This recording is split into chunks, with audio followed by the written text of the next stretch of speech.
Hi అండి. ధనియాలు గరం మసాలా ఎలా చేయాలో చూద్దాము. ముందుగా బాండీ పెట్టుకొని ఒక టీ గ్లాస్ ధనియాలు వేసుకోవాలి. లైట్గా ఫ్రై చేసుకోవాలన్నమాట.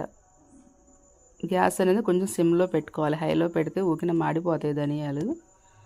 ఎందుకంటే తొందరగా ఫ్రై అవుతాయి అన్నమాట ధనియాలు. అందుకని చక్కగా సిమ్లో పెట్టుకొని ఫ్రై చేసుకోవాలి.